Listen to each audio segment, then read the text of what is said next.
Esse é o encontro, é a quarta edição de encontro, onde nós apresentamos aí os cases vencedores do Prêmio Relatório Bancário, que esse ano bateu o recorde no número de inscrições e teve um grupo de jurados de altíssima qualidade, apontando aí os vencedores. Só a metodologia nossa, a gente diz quem são os vencedores, os jurados dão nota para os vencedores, e aí entra um estatístico, e esse estatístico é quem calcula as médias das notas, eventuais desvios, e define quem são os vencedores. Tá? Então, são jurados mais os estatísticos que definem os vencedores, e todos vocês estão aí super de parabéns.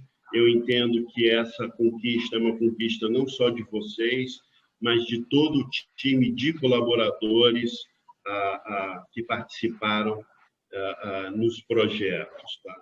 Então, nós fizemos questão de enviar um certificado para todos os participantes, tá? Nominando aí cada um dos integrantes dos projetos, para que todos eles se sentissem parte desse conjunto maior aí, desse sucesso, né? Uma questão de reconhecimento de toda a equipe, que esse ano passou tão especial. Tá legal? A gente tem 4 cases para serem apresentados hoje: Europe Assistance, ICATU, Caixa Econômica Federal e BS2. E a gente vai seguir exatamente essa ordem que eu acabei de comentar.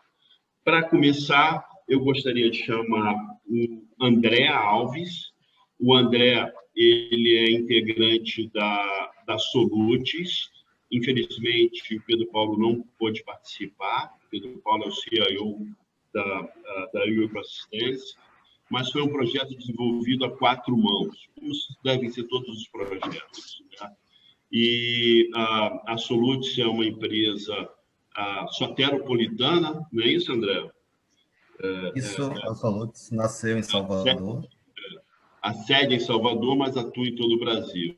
Tá? Em todo o Brasil, a gente tem um escritório na André, Paulista. Tá. Bola com você, por favor. Pode começar a falar um pouquinho aí contextualiza a Europe Assistance, o que faz, para quem não sabe, e depois conta um pouquinho mais da história de vocês, tá? Olha, vamos lá, então. A Europe Assistance, ela é a líder mundial em assistência, e aí quando a gente fala em assistência, assistência de seguros, aí eu vou dar um exemplo só para contextualizar. No segmento alto, então, a gente tem uma assistência do tipo remoção de veículos, né, ou de reboques, ou mecânico. A gente tem também o segmento residencial, que é um segurado quando ele necessita de um encanador, um eletricista em sua residência, ele pode acionar a seguradora, e a Europe faz essa ponte entre o segurado e o prestador de serviço. Então, a gente tem mais de 1 milhão de solicitações de serviços anos no Brasil, são 300 milhões de pessoas atendidas no mundo e 750 mil fornecedores de serviços associados. Né? Qual é o nosso grande desafio aí de transformação digital? Né? Melhoria da experiência do usuário, então a gente quer melhorar a experiência tanto dos prestadores quanto dos nossos clientes segurados. Atender por múltiplos canais, e aí seja URA, atendimento por telefone, WhatsApp, chatbots, aumentar a eficiência dos nossos serviços e repensar um modelo de entrega dos nossos serviços. Então, basicamente, isso seria o nosso desafio relacionado à transformação digital na Europe. Bom, e aí eu trouxe aqui outro slide, falando um pouquinho da Solutis. Quem é a Solutis? Né? A Solutis é a parceira tecnológica da Europe Assistance hoje, principal parceira tecnológica, né? E a gente atua na preparação de todo o sistema de back-end para as integrações desses produtos digitais. Então, são integrações facilitar integrações dos parceiros. Aí os parceiros são hubs que conectam os prestadores de serviço à European System, aos nossos clientes segurados e fornecedores, de uma maneira geral, para reduzir o prazo de go-to-market. Qual foram nossos pilares de transformação? Né? Foram e estão sendo, porque isso é um trabalho contínuo. Né? Então, a gente tem um mindset ágil, né? Então, a gente introduziu na Europe, assim, a Europe ele já tinha toda a parte de estrutura do Lean, mas a gente trouxe como consultoria, reforçando a questão do mindset ágil, seja implementando através de frameworks ou metodologias de ágil, né, como Scrum, Lean, cultura DevOps. Então, a gente trabalhou muito forte na parte de automação do processo, seja ele de provisionamento de ambientes, testes automatizados e entrega, né, através de integração contínua, e um novo modelo organizacional agora, reforçando, né, o trabalho remoto para a redução na capacidade das entregas. Sem reduzir, né? Bom, e aqui eu trouxe alguns resultados que a gente conseguiu nesse último ano, né? Então, a gente conseguiu trazer a cultura de home office em 2 semanas. Na verdade, isso foi no início da pandemia, então a gente tinha um prazo muito curto para fazer essa virada, de colocar toda a operação em home office. Então, a gente conseguiu fazer esse trabalho em 2 semanas. Acelerou o ganho de entrega de projetos, e aí foi com base nesse mindset ágil. Então, a gente, através de indicadores, conseguiu ter um ganho de 20%, no modelo antigo, que era um modelo em cascata.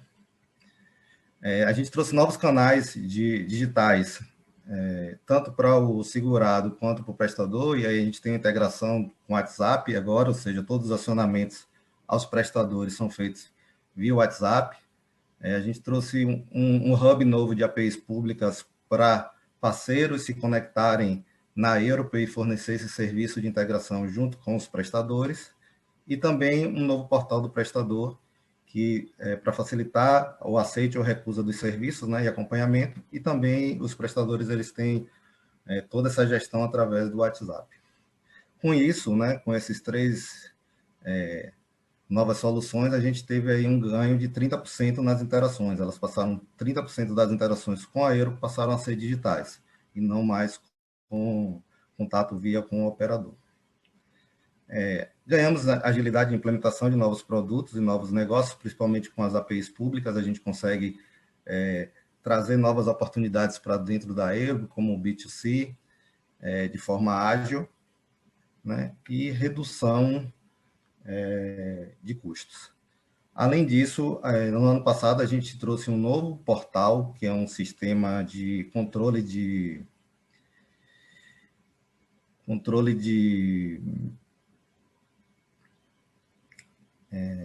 fraudes, né? Esse sistema ele consegue trazer savings para a Europe, ou seja, a gente consegue identificar possíveis fraudes, principalmente questão de aumento de quilometragem dos serviços que são prestados, e trazer um save aí em torno de 2 milhões por mês. Tá? Basicamente é isso. Aqui eu trago alguns números que a gente tem lá. Então, a gente tem 80% dos nossos testes hoje, os testes unitários, eles são automatizados, né? Isso a gente teve um bom ganho prêmio relatório bancário de qualidade. 99% das nossas sprints são entregues no prazo, então a gente tem uma efetividade muito boa, né? A gente consegue medir a capacity com a velocity do time que a gente tem hoje, e a cultura DevOps cada vez mais forte dentro da Europe Assistência. Bom, era isso que eu ia apresentar para vocês.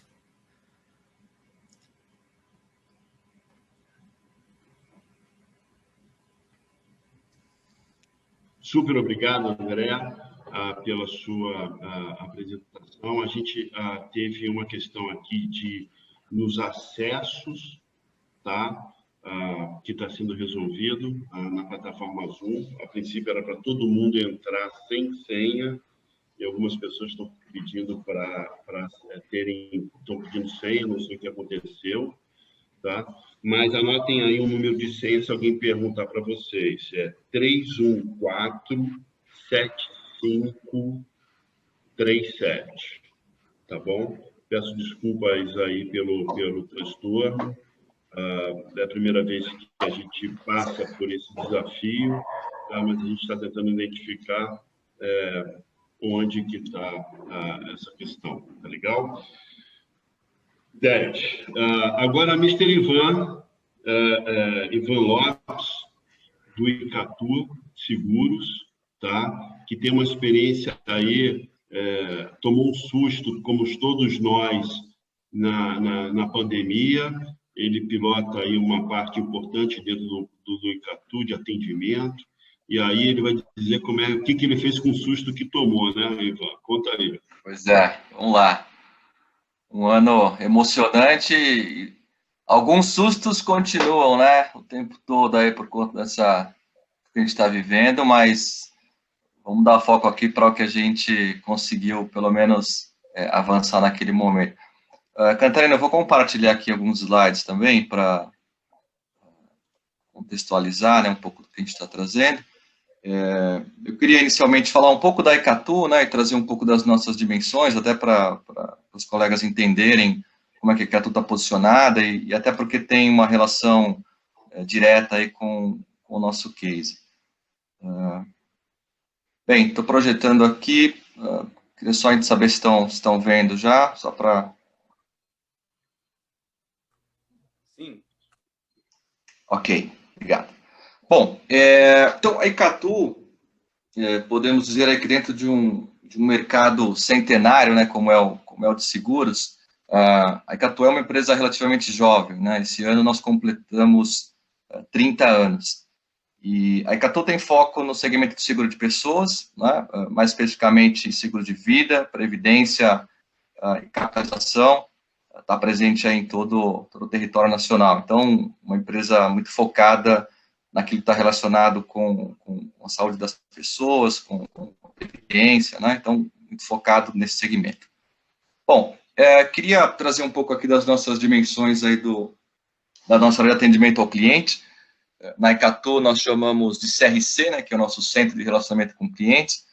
A Icatu é uma empresa de aproximadamente 2.000 colaboradores, e perto de 300 pessoas estão diretamente envolvidas aí no nosso CRC. 84% das pessoas estão diretamente na linha de frente, né, cuidando do atendimento dos nossos clientes, corretores, parceiros, e 16% são estruturas que estão aí no back-office, né, cuidando da parte de suporte estratégico, suporte tático para as centrais de atendimento.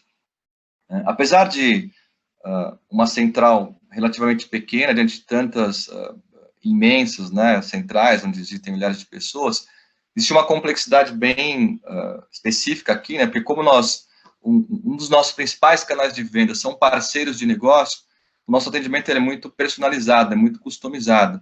E apesar de 3 segmentos principais, né, como vida, previdência e capitalização, dependendo daquilo que está sendo negociado, daquilo que está sendo tratado no atendimento, a gente personaliza, né, essa entrega para o cliente de acordo com a modelagem daquele produto. E não necessariamente um produto de vida, ele tem a mesma composição, por exemplo, para todos. Então, isso torna o nosso ambiente um pouco mais complexo do que uma central de atendimento mais tradicional. E aí, dentro dessa central, eu tenho diversos segmentos, né, como a gente vê aqui, para clientes de alto valor, estruturas de saque, estruturas de segundo nível para tratamento de reclamações de segunda instância, e as áreas de back-office tradicionalmente mais conhecidas aí em centrais de atendimento. Para ter uma ideia de volumes, né, a gente fechou aí 2020 com quase 1,5 milhão de atendimentos trafegando nos nossos canais remotos, né, aquilo que é à distância, seja telefone, eletrônico e digital. Ainda que a gente tenha uma crescente, diversos projetos, né, com foco em transformação digital, com foco em digitalização, ampliação de serviços online, etc., os canais de interação humana ainda são muito intensos, né, 86%, e o canal de voz, né, o canal telefônico, ele ainda é um canal muito procurado, né, tradicionalmente muito procurado, talvez pela característica do negócio, pela complexidade de alguns atendimentos, pelo perfil do cliente. Então, perto de 70% dessa demanda ainda está trafegando em canal telefônico, e aí começa também um pouco do nosso desafio, né? Bem, agora entrando um pouco mais aí no case, Cantarino, eu trago aqui uma linha do tempo, e esse mês de março, né, que é o mês, de fato, que fica na memória de todos, eu tenho certeza que cada um aqui deve ter uma história de um desafio, de uma dificuldade, ou do que estava vivenciando nesse período aqui, né, dentro aí quase da segunda quinzena de março. E para a gente não diferente, né, foi um momento muito intenso. Eu sempre falo desse case e digo que tem uma parte, acho que mais emocional nesse contexto todo, né, que fala desse momento que o mundo viveu, né, onde a gente estava diante de uma situação nunca vivida, diante de medo, etc. Então, muitas coisas, né, acontecendo. E a gente diz, né, que a temperatura foi subindo, né, porque o Ministério da Saúde fala do isolamento, a gente fala da quarentena, a gente começa a perceber o movimento do mundo inteiro, né, mobilizando empresas para o home office, algumas empresas, obviamente, já mais preparadas para isso, outras nem tanto. A gente tinha, sim, um roadmap de trabalhar tecnologias para propiciar o home office em algum momento, mas o fato é que, naquele momento, isso ainda não estava totalmente resolvido. Quando a gente fala de sistemas transacionais, isso era algo que estava pronto já na companhia, né? Então, equipes mais de back-office, equipes administrativas, para uso de sistemas transacionais, por meio de canais seguros, né, de VDN, acessos por VDIs, já era possível acessar sistemas transacionais. Mas o canal de voz, canal telefonia, que sustentava o nosso contact center, não estava pronto ainda para fazer esse home office. Bom, nesse momento eu tenho lá uma das minhas responsabilidades, é a parte de projetos estruturantes, né, de projetos de tecnologia, óbvio, junto com a minha área de TI, a gente empreende lá diversas coisas, e um dos objetivos era buscar uma solução de muito curto prazo para viabilizar essa virada para home office. E aí a gente começou a encontrar as dificuldades.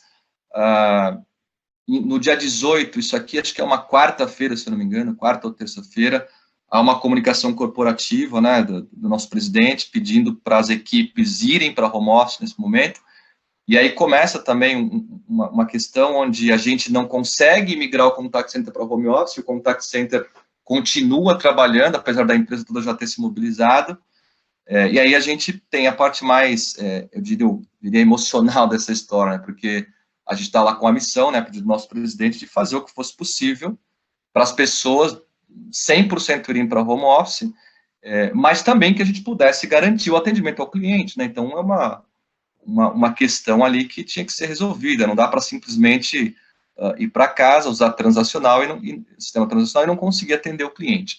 Bom, encontrei numa conversa com colegas da NICE, numa quinta-feira, eu estava fazendo a ponte aérea de volta para São Paulo, porque, como eu disse, a matriz da Icatu está no Rio de Janeiro, e eu ficava lá durante toda a semana. Na quinta à noite, faço uma reunião lá com o Thiago Siqueira da NICE, a gente marca uma reunião para sexta de manhã, dia 20 é uma sexta de manhã, a gente faz a primeira reunião técnica, e aí, daí para frente, tudo vai acontecendo, a gente começa a falar das possibilidades, obviamente a gente vira um final de semana muito intenso, né, com várias horas de trabalho, entrando madrugada, mas cuidando de parametrização, configuração, etc. E no dia 24, que é a terça-feira, né, a gente está com todas as equipes em home office. Então, óbvio que aqui a novidade não é ir para home office, porque, né, todos nós, de alguma forma, criamos esse processo, mas essa velocidade com qual a gente fez isso, né, e com resultado surpreendente do ponto de vista também de cuidar da saúde das pessoas, cuidar das pessoas, foi algo realmente surpreendente e muito importante para a gente naquele momento. Bom, falando um pouco da parte técnica, a gente estava numa topologia on-premise, né, há quase 15 anos, uma topologia super consolidada, onde nosso contact center recebia todos os canais, né, então aqui uma complexidade, porque eu tenho mais de 60 canais de entrada, como eu disse, para cada tipo de parceiro de negócio, para cada perfil de grupo de clientes, né, como eu disse anteriormente, a gente cria uma entrega de atendimento diferenciado, então isso torna nosso atendimento com várias ilhas de especialidades e atendimentos diferentes, mas eu estava, assim, numa estrutura on-premise muito consolidada e a dificuldade natural da migração para o home office. Bom, o que nós fizemos?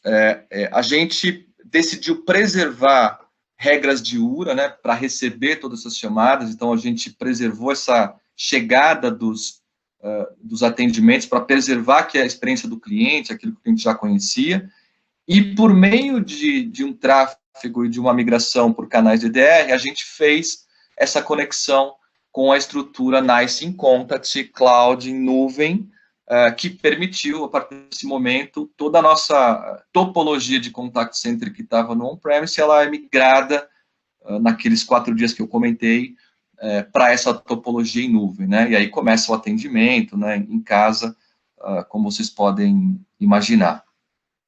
Bom, a partir daí vieram outros com esse projeto, que tinha lá um prazo para... A gente até falou, vamos fechar um contrato de 45 dias, né? Mal sabíamos todo o tempo que isso ia durar. Então, tinha um objetivo muito temporário, só para tratar uma crise de algo que, naquela época, é desconhecido. E aí vieram outros insights, né, de coisas que a gente poderia ganhar com esse tipo de tecnologia em nuvem, desde a mobilidade das pessoas, como eu disse, a gente está planejando, né, isso deve acontecer agora em breve, uma mudança para uma nova sede, a autonomia para a área de atendimento. A hora que eu coloquei isso no meu business plan, a gente identificou uma importante redução de custos, nossos custos de infraestrutura, ainda em 2020, que depois foi projetado para 2021, e aí esse projeto acabou virando um contrato maior para a gente poder avançar. Bom, por fim, né, só para contextualizar, naquele momento eu estava também cuidando de um projeto de migração do contact center para uma nova sede, porque, como eu disse, a Icatu vai para um novo prédio, né, numa área chamada Porto Maravilha, no Rio de Janeiro, e eu estava já há semanas com a nossa área de tecnologia, fornecedores, falando como é que ia ser essa mudança, um cronograma que estava apontando para 6 meses de virada, e a gente viu que se o nosso atendimento está em casa, por web, né, se logando, acessando tudo o que ele precisa para atender o cliente, o dia que eu entender que eu ingresso no Aqua, ele entra aqui, acessa a internet e está atendendo o cliente novamente. Então, isso trouxe um nível de mobilidade fantástico para a gente. Bom, Catarina, isso eu queria passar enquanto resultado, enquanto o que representou para a gente essa virada para home office. Ivan, muito obrigado. Uma pergunta, você normalizando, você vai voltar com as pessoas, como é que fica aí daqui a um pouquinho aí com a normalidade? O prédio de vocês é bonito, hein? O prédio todo. Pois é, tá todo mundo muito lógico que tem, todos nós já descobrimos, né, todo o benefício e toda a parte positiva que tem do home office, mas, de fato, a gente se imaginar num lugar como o Aqua também não tem como não brilhar os olhos. Então, assim, Cantarino, a companhia tem, sim, projetos, e agora, obviamente, uma pauta acelerada na agenda executiva para discutir essa lógica do home office. Tem muita coisa em torno do home office, né? Lógico que tem aí uma mudança que ela é emergencial e você vai para dentro da residência para poder trabalhar e cuidar das questões do dia a dia, mas o home office ele é recheado de uma série de outras coisas, né? Qual que é a infraestrutura, né? Qual é o profissional que está com o perfil mais adequado para estar dentro do home office, qual o profissional que gostaria de estar em home office, né? Quem prefere estar, de repente, no ambiente corporativo. Então, tem uma série de variáveis em torno disso, mas, sim, a gente deve ter parte da equipe em home office, e não sei exatamente precisar em qual quantidade, como isso acontece, mas a gente também tem uma expectativa muito forte de, assim que o projeto Aqua estiver pronto, que a gente consiga estar dentro da companhia, para também valorizar e garantir o relacionamento entre as equipes, o relacionamento entre as pessoas, que também é o valor da companhia, e a gente quer seguir desta forma. E eu queria só destacar aqui, né, acho que deve estar comigo aí assistindo a Maria Conchinhas e o Alex Silva, foram 2 gestores que tiveram com a gente todo esse momento de mudança, e estão aqui representando, né, todos os times de atendimento que vivenciaram aquela virada e foram super importantes naquele momento de parametrização, de entendimento de como é que a gente faria com a gestão das equipes à distância, enfim. Então, eu quero também registrar o meu agradecimento, né, para esse time que foi tão importante lá nessa virada que nós tivemos, além disso da parte tecnológica, do apoio da NICE e da A5 também, quanto à implementação. Tá, muito legal, muito obrigado, Ivan, por tudo que você apresentou aí. A tecnologia sempre pronta, né? A gente, felizmente, tinha tecnologia para suportar todos esses desafios, e foi um momento de aceleração aí, de mudança total, muito importante. Sim. Tá. Perfeito. Agora, Obrigado. Muito obrigado, viu, Ivan? Obrigado a vocês.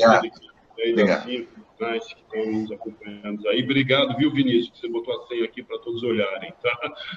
Mas já normalizou e já está entrando aí um monte de gente. Tá legal? A gente tem agora 47 pessoas assistindo a esse papo aqui. Eu não canso de elogiar o trabalho que a Caixa fez em 2020. Todos nós tivemos desafios, né? As empresas, elas tomaram aí suas medidas, realizaram aí os seus procedimentos para minimizar o impacto da pandemia, mas a Caixa ela teve 2 grandes desafios. O primeiro desafio é ela e o corpo dela de funcionários, de pessoas, de colaboradores. E o outro grande desafio foi o mundão chamado Brasil, né? Com esse monte de gente aí que tem acesso aos benefícios que a Caixa traz, tá? E a Caixa, de uma forma assim especial, de extrema competência, literalmente. Já falei isso umas 5 vezes, né, Edu? Mas deu um show, viu? Fez um show, foi goleada. Literalmente foi goleada. Porque o mundo deles, o mundo dos correntistas e os mundos dos brasileiros que acessam tudo que ele faz. Edu, eu já falei que você ia ter um pouquinho mais de tempo. A bola com você aí, com esse trio aí maravilhoso, né? Edu, Juliano e Vitor. Não falo mais nada, só você que fala agora. Obrigado, Cantarino. Bom dia, pessoal. O case do Ivan, um case fantástico, excepcional. Parabéns, viu, Ivan? Um pouco do que você contou para a gente me recordou no começo do ano passado algumas experiências que nós tivemos e com certeza várias empresas tiveram no país. A gente tem muita história para contar, muita coisa legal que aconteceu. Hoje, em especial, a gente veio contar um pouquinho do trabalho, do case, do pagamento do FGTS, saque emergencial. Está aqui comigo hoje para a gente contar essa história junto, o nosso superintendente de desenvolvimento, Juliano Altoé. A gente também convidou a Vivian, que é a nossa gerente executiva, que está lá junto com o time no dia a dia, virando madrugada, né, Vivian? Para a gente conseguir construir essa solução. Mas é importante, Cantarino, a gente contar como é que a Caixa se preparou para isso, né? Imagina, ninguém no mundo, eu mesmo, dos meus poucos anos de vida, não tinha falado a palavra pandemia até então. Sabia o que era, mas não tinha falado, a maior crise sanitária da história recente. A Caixa, em 2019, quando o presidente Pedro chegou e assumiu, ele deu um foco muito grande na tecnologia e no processo de transformação digital. Então, a história, o que colocou a Caixa a ter capacidade de fazer esse trabalho brilhante em 2020, foi uma preparação não para a pandemia, mas uma preparação para o processo de transformação digital da Caixa. Ali em 2019, a gente modernizou os nossos data centers, nós compramos novos mainframes, supercomputadores, aumentamos a capacidade de processamento, a gente contratou nuvem, já tinha um pedaço da nossa capacidade de tecnologia já disponível em nuvem, não em uso, mas em experimentos. A gente aproximou a tecnologia da área de negócio, A gente, inclusive, trocou de prédio para ficar mais próximo da área de negócio, porque a gente nem imaginava que ia trabalhar em home office algum dia, né? A gente mudou os nossos modelos, a gente tinha um modelo cascata de demandas para TI, a gente implementou em todos os nossos sistemas, em todos os nossos times de desenvolvimento, a metodologia ágil. Eu falo até aqui, brinco com o time, deve ter sido um dos maiores movimentos de transformação digital e de cultura ágil do Brasil, não tenho dúvida. E aí, quando a gente estava se preparando para esse processo de transformação, digitalização do banco, chegou e nós fomos surpreendidos, assim como todos, com a chegada da pandemia, que pegou todo mundo de surpresa. O caso do Ivan me recorda muito bem o presidente falando, olha, a gente tem que prezar pela vida, pelo cuidado com as pessoas, pelo cuidado dos nossos clientes.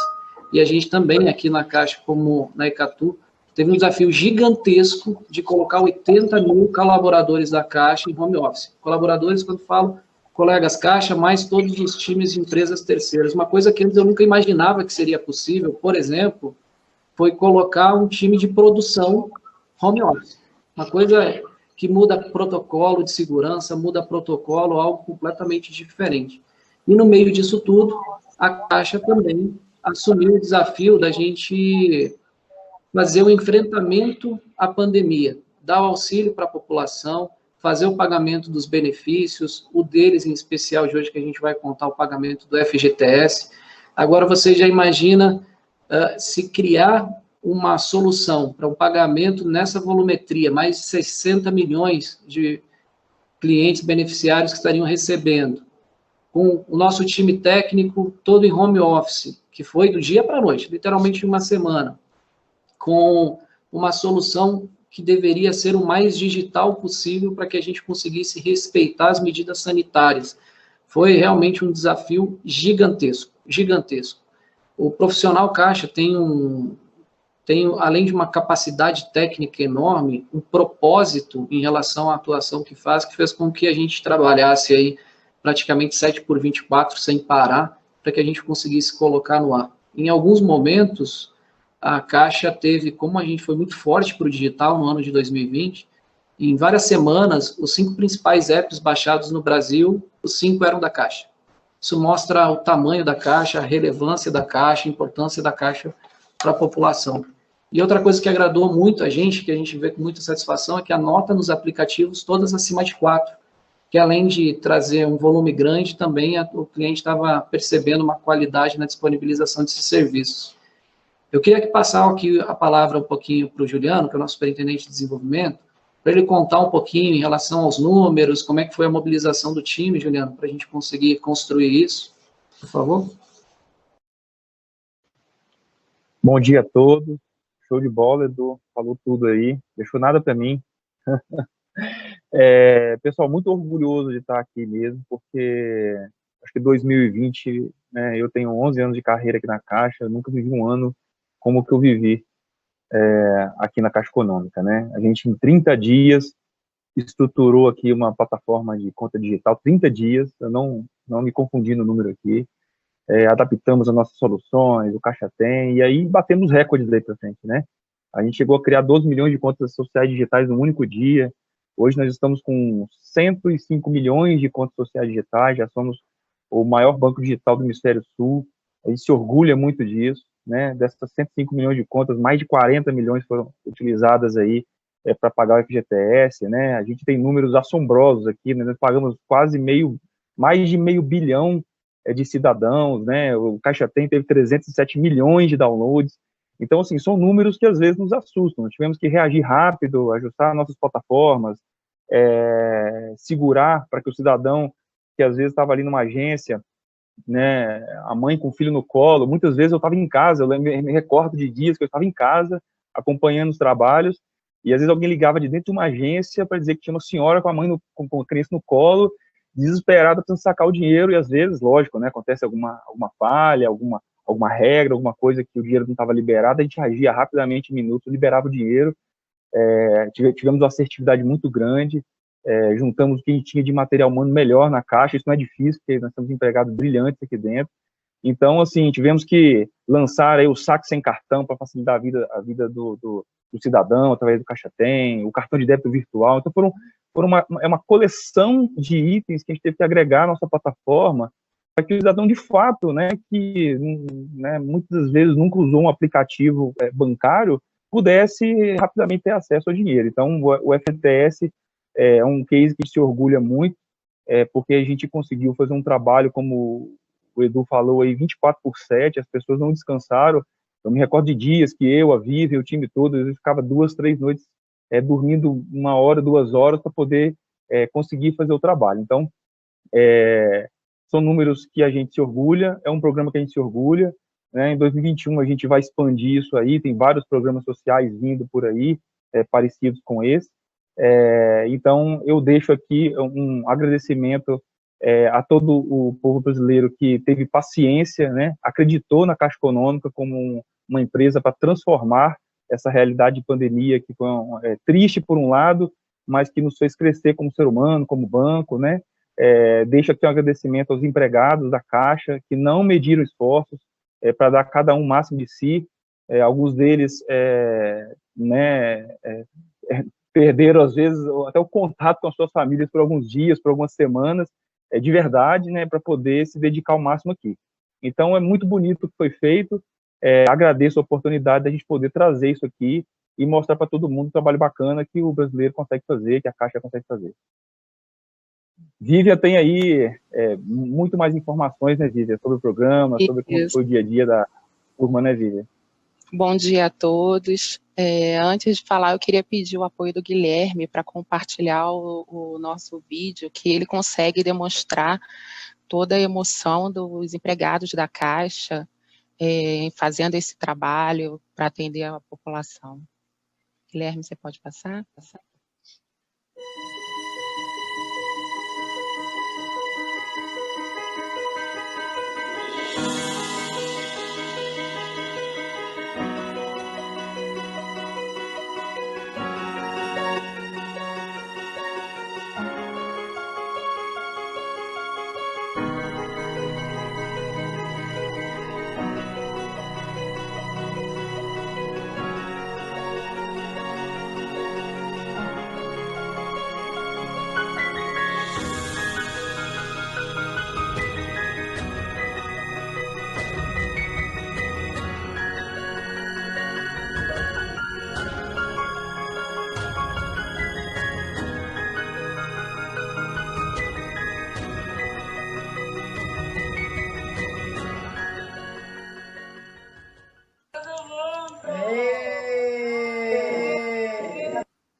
No momento de pandemia, 60 milhões de trabalhadores que eram o público-alvo para que pudéssemos injetar 37 bilhões na economia e todos fossem assistidos na pandemia, para preservar todos os brasileiros nesse momento delicado, né? Todos os processos foram revistos, assim como o Scherer disse, o Juliano.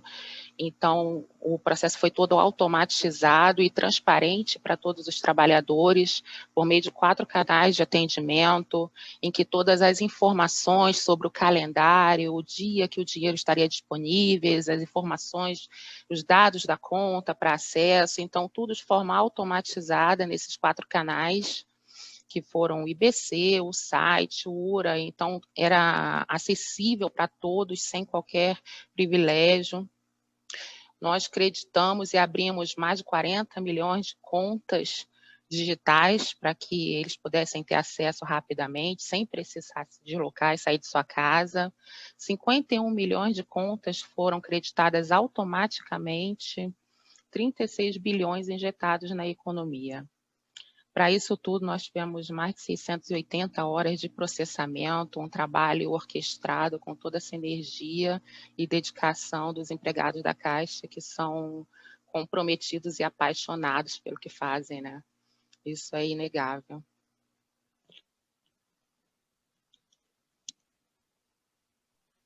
Boa, Vivi, muito legal, viu? Vocês que tem mais coisa para contar para a gente? Hoje a Caixa, Cantarino, o Eduardo está falando aqui novamente, Com essas ações todas, a gente acabou, como o Juliano disse, montando o nosso banco digital. Hoje a Caixa, ela conseguiu, num momento de pandemia, levar muita coisa, levar principalmente inclusão. A gente levou bancarização para cliente que não era bancarizado, a gente levou o digital, o acesso a aplicativos, serviços remotos, e hoje a gente tem um banco digital formado aí com 105 milhões, e que agora no ano de 2001 a gente vai potencializar isso, né? O objetivo, claro, é a gente usar esse banco digital, agora que a gente consegue, como foi noticiado em várias vezes, a gente localizou mais de 30 milhões de desconhecidos, levar a possibilidade da microfinança, do microcrédito, levar a possibilidade dos serviços bancários na mão do cliente com facilidade, com comodidade. Lembrando que vários desses serviços a gente patrocina o tráfego de internet, então o cliente, mesmo não tendo crédito no celular, consegue acessar os aplicativos, que é justamente para possibilitar para esses 105 milhões de clientes que estão dentro desse banco digital, com comodidade, facilidade, que muitos deles precisavam se deslocar durante horas, seja para receber algum benefício, seja para ter acesso a algum serviço bancário, agora tem acesso na palma da mão. Então, a Caixa agora, uma vez formado esse banco digital, com uma mega operação criada no ano passado, esse ano vai trazer muito mais produtos, serviços e comodidade aí para os cidadãos. Muito bom, Eduardo, muito bom. Parabéns. Parabéns. Agora, 2021, uma base grande, tudo digital, novas ofertas, microcrédito, tá? Contem com a gente aí para disseminar aí esses projetos muito bacanas que vocês estão fazendo, tá? Posso chamar agora o BS2? Breno? Vamos lá. Ah, o Breno está aqui, estava escondidinho aqui. Tá tanto quadrinho, tá? Tá. O BS2 é um antigo Bom Sucesso, tá? Agora totalmente numa versão bem digital. E ele tem uma iniciativa pioneira de Open Banking, que eu achei o máximo, para ser muito sincero. Tá? E isso mostra aí o quanto o Open Banking, que foi lançado agora, no dia 1º de fevereiro, oficialmente pelo Banco Central, o quanto o Open Banking vai gerar de valor para a sociedade. Breno, conta aí para todo mundo, está todo mundo curioso, viu? Vamos lá. Eu queria agradecer aí o convite para participar desse evento, agradecer também pelo prêmio, né? É muito recompensador a gente ver um case nosso aí tendo sucesso e ganhando essa visibilidade aí que é mais que necessário. Bom, só para me apresentar aqui, sou o Breno, sou head do segmento de empresas aqui do Banco BS2. Hoje nós somos um banco digital com foco bem grande na parte de pessoas jurídicas, no micro, pequeno e médio empreendedor. E vou compartilhar com vocês aí um pouco do nosso case que chama Sua Empresa em Piloto Automático, que foi concebido junto com a Contabilizei, uma startup aí já de bastante sucesso no mercado brasileiro. Bom, a gente parte do início e a gente tem uma missão muito grande aqui dentro do BS2, principalmente voltado para o segmento de empresas, que é valorizar as pessoas, trazendo soluções inovadoras. E quando a gente olha para o empreendedor especificamente, a gente vê que o maior ativo que ele tem é o tempo, né? Então, quando ele gasta... hoje o Brasil é constituído aí de 20 milhões de CNPJs e grande parte deles são micro, pequenos empresários, a gente vê que quanto mais tempo ele puder dedicar ao seu negócio, mais probabilidade de sucesso ele vai ter. Então, a gente trabalha aqui para fazer com que ele gaste menos tempo fazendo a rotina financeira dele, sem deixar de fazê-lo. E foi através disso que a gente concebeu essa parceria com o Contabilizei, tá? E colocou no ar o primeiro case transacional de Open Banking. O que significa isso? Significa que hoje, através das nossas integrações, usando as APIs, a gente consegue proporcionar essa eficiência, né, para o empreendedor. Ou seja, a gente consegue fazer com que ele realmente tenha tempo para fazer o que realmente importa, que é crescer o seu próprio negócio. Então, aqui, a gente começou a nossa parceria proporcionando que as empresas que fossem abertas pelo Contabilizei, né? O Contabilizei é o maior escritório de contabilidade online do Brasil. Eles, a partir do momento que eles enviassem toda a documentação para a abertura da empresa, a gente também permitisse que ele abrisse a conta bancária, algo que, para uma empresa nova, principalmente dos bancos tradicionais, ainda se torna um grande desafio. Então, a gente fez um processo totalmente digital, vou mostrar um pouco aqui das telas, como é que ele funciona. Então, ele tem todo o processo, tem todo o workflow dentro da plataforma do Contabilizei, e assim que o CNPJ é aberto, ele tem dentro da plataforma digital essa opção de ativar a sua conta. E aí, a partir do momento que ele ativa a sua conta, aí ele vem para o nosso... ele faz a conferência dos dados lá transacionais do responsável pela empresa, e aí ele vem para o nosso ambiente. Isso aqui já na prática, o que está sendo regulado pelo Banco Central agora com o Open Banking, que é o consentimento, né? O Open Banking ele vem muito em cima desse conceito, né? Então, o cliente permitir que uma outra instituição utilize os seus dados. Então, aqui a gente recebe os dados do Contabilizei e facilita muito o processo. Ele aperta basicamente 2 botões, clica, cria, envia a documentação para o BS2. Opa, deixa eu pulei um pedaço aqui.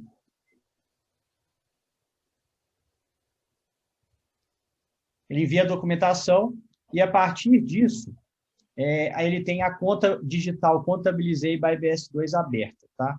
E isso aí traz uma série de vantagens. Então, o processo de abertura, a gente recebe toda a documentação, faz a análise e até 12 horas a gente retorna para o Contabilizei falando que a conta está aberta.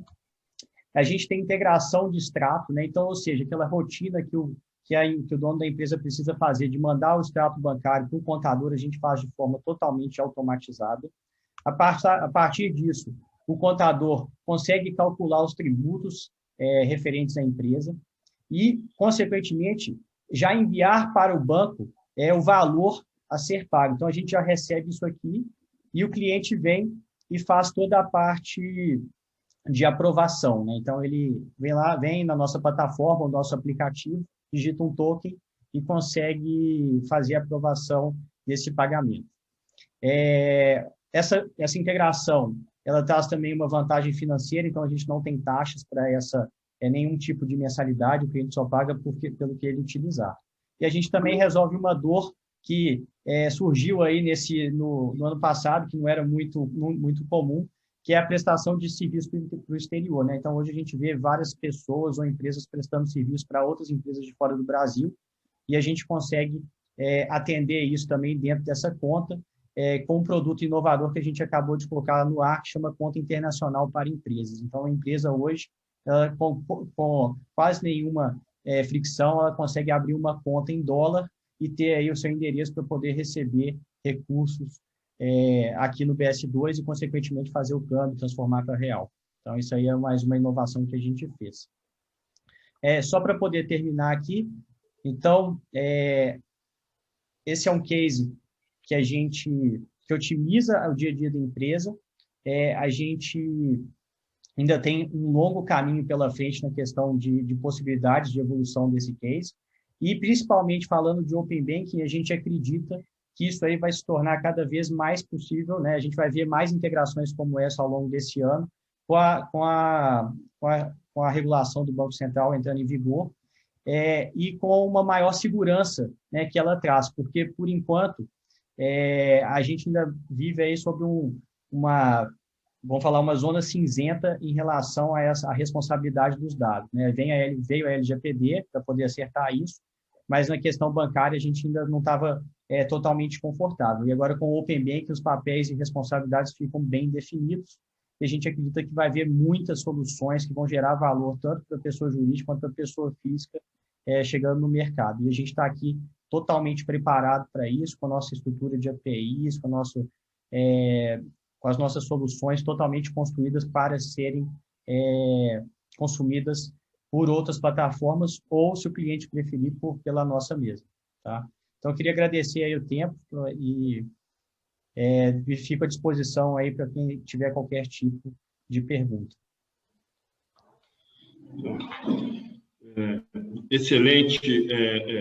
Juliano, muito obrigado aí pelo case, parabéns pelo prêmio, tá? Todos os cases aqui foram muito felizes, né?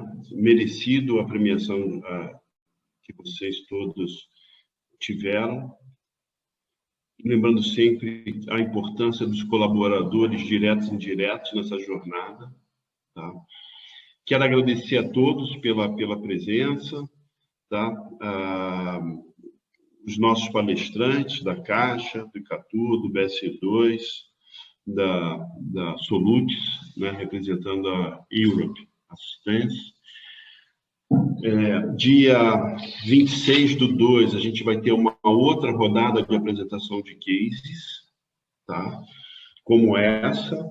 A ideia realmente é disseminar conhecimento e promover a integração entre todo mundo aqui.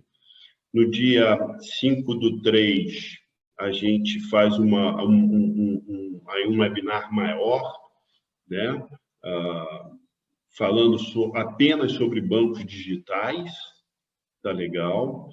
E nós vamos lançar agora também o Open Finance Awards, que é uma premiação com foco nas startups, trazendo soluções para o Open Banking, né? As inscrições do Open Finance Awards começam dia 17/2 e a gente vai chamar aí um corpo de jurados, de gestores do setor financeiro, para conhecerem essas iniciativas que as startups e as empresas estão fazendo, tá?